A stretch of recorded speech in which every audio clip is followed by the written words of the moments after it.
Aspirants का जब हम सीज़न 2 देख रहे थे तो बार बार एक वाक्य आ रहा था उसमें कि तुम्हारा प्लान बी क्या है, प्लान बी है, प्लान बी नहीं है।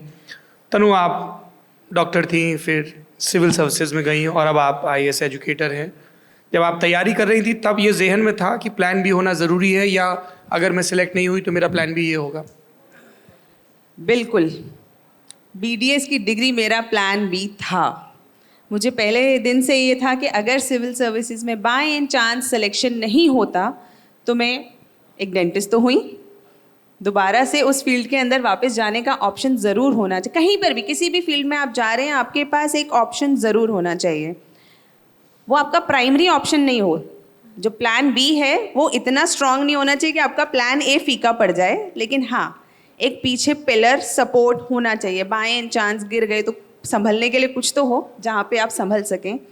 तो ये तब भी था मेरे जहन में, और आज जब मैं टीचर बन गई हूँ तब भी ये मैं हमेशा अपने बच्चों को ये कहती हूँ कि एक प्लान बी, सी, डी, ई, एफ सोच के रखिए, क्योंकि समझदार व्यक्ति वो है जिसको पता होता है कि अगर ये नहीं हुआ तो मेरे पास दूसरा रास्ता भी है। आप देखेंगे ना, रॉ, आईबी, जो ये सब कभी बड़े मिशंस करते हैं, तो जब भी मिशन करते हैं तो उनको होता है कि ये वाला रास्ता नहीं हुआ तो ये इस रास्ते से पहुंचेंगे, इस रास्ते से नहीं हुआ तो इस रास्ते से पहुंचेंगे।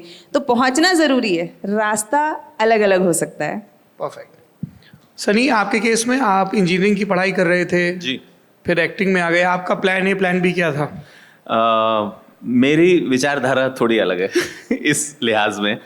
मेरा हमेशा से प्लान ए एक्टिंग था, और मैंने इंजीनियरिंग अगर की थी तो वो मेरे प्लान ए का पार्ट ही था। मुझे बहुत बचपन में मेरे डैड इंजीनियर हैं, तो वहाँ से मुझे इंस्पिरेशन मिली थी। आपके हीरो, आपके रोल मॉडल आपके फादर रहते हैं, मेरे साथ भी वही था। तो मुझे इंजीनियर बनना था। तीसरी क्लास में ये मेरा ऐसी सोच थी, लेकिन 7वीं में समझ में आया कि जीवन में कुछ करना है तो एक्टिंग है। तो मेरा प्लान ए वही था, और चूँकि और ऑफ कोर्स मैं उसकी तैयारी और वो सारी चीज़ें करके ही आया था बॉम्बे में। पर एक्टर आप ऐसे 2 साल 3 साल 4 साल में नहीं बनते हो।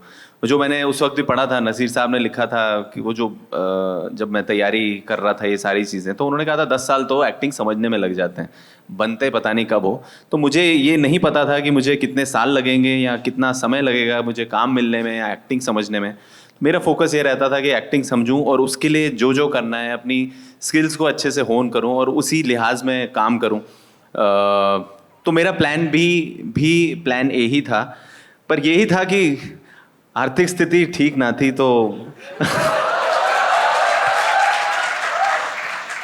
तो प्लान बी थोड़ा सा थोड़ा किसी तरह कमाई वमाई करके कुछ करें और प्लान ए पे फोकस करें। तो मेरा प्लान बी जो था वो प्लान ए को सपोर्ट करने के लिए ही था, पर कुछ और हो नहीं पाया एक्चुअली तो मैंने कहा कि छोड़ दो, चलो इसी में लगे रहते हैं। और लगे रहे तो वही है कि आपकी जितनी शिद्दत है, जितनी मेहनत है और जितना ट्रस्ट है आपके ऊपर, ये सब बातें बोलना बहुत आसान है, लेकिन जब आप करते हो, प्रैक्टिकल लेवल पे जाते हो तो मुश्किल होती हैं।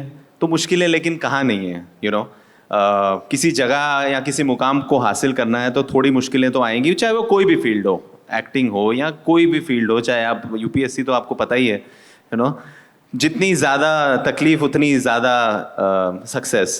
तो थोड़ा गुजरना पड़ता है, और उसे मैं ग्रेजुएशन भी कहता हूँ। तो मेरे लिए वही था प्लान ए प्लान बी भी यही था कि वर्क टुवर्ड्स प्लान ए।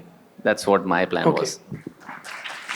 आप इस सीरीज़ में एस्पिरेंट भी दिखे हैं और फिर मेंटर और टीचर भी दिखे हैं, जो हमने वो संदीप भैया वाला स्पिन ऑफ भी देखा था। तो आपकी अपनी निजी ज़िंदगी में कौन आपके मेंटर रहे हैं और क्या सबक उन्होंने दिए एज एन एक्टर? जैसे आपने नसीर भाई का जिक्र किया। देखिए, मेरे लाइफ में मेरे डैड, मेरे भाई, मेरे मॉम, ये लोग मेरे बहुत पिलर ऑफ स्ट्रेंथ रहे हैं, और वो जो आप कहते हो कि एक सपोर्ट मेरी लाइफ में वो रहे हैं हमेशा। और मेरी वाइफ जो है शिंजनी, वो मेरे लिए एक आप उनको संदीप दीदी बोल दो मेरी तो वो रही हैं। और मेरा ऐसा मानना है कि सिर्फ एक जन ही हो जो आपके साथ है, वो ऐसा नहीं होता है।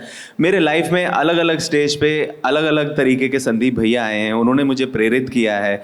जैसे कई बार मेरे लाइफ में होता है कि कुछ चीज़ें सलाह करनी होती है, तो कभी कभार मैं आपसे भी पूछता हूँ, सौरभ भाई से, जाकिर भाई हैं, मनोज सर हैं, तो इन लोग से मैं पूछता हूँ कभी इस तरीके की अगर कुछ दिक्कतें आती हैं या कुछ आपको सोल्यूशन चाहिए हो, आप मझधार में हो, तो ये लोग मेरे सपोर्ट में रहते हैं। और मेरे बहुत क्लोज फ्रेंड्स हैं मेरे FTI के, जो मेरे साथ रहे हैं, मतलब हम लोग अब बहुत सारे साल हो गए हैं, तो वो लोग भी मेरे एक पिलर ऑफ स्ट्रेंथ हैं, तो वो मुझे सपोर्ट करते हैं। और मेरा ये मानना है कि सबसे ज़्यादा ज़रूरी लाइफ में और सबसे इम्पॉर्टेंट रिश्ता वो होता है जो हम चुनते हैं, जो जिसके साथ हम आते नहीं हैं, वो दोस्त होता है। वो इतना प्यारा रिश्ता है ना, वो नॉन जजमेंटल, आपके साथ खड़ा है, हाँ भाई ये करना, हाँ भाई चल दे, क्या जाना है किधर जाना है कुछ नहीं। सो ये सबसे ज़्यादा जो महत्वपूर्ण मेरे लाइफ में, क्योंकि हम फैमिली से दूर रहते हैं, तो हमारे जो दोस्त हैं वही हमारे पिलर ऑफ स्ट्रेंथ और वही हमारे संदीप भैया हैं, मुझे ऐसा लगता है। और इनसे क्या सबक मिले, इन सारे मेंटर्स से सबक क्या मिले इनसे? सबक देखो, लाइफ में अलग अलग जगह पे आप अटकते हो, है ना, लेकिन लाइफ ख़त्म नहीं होती।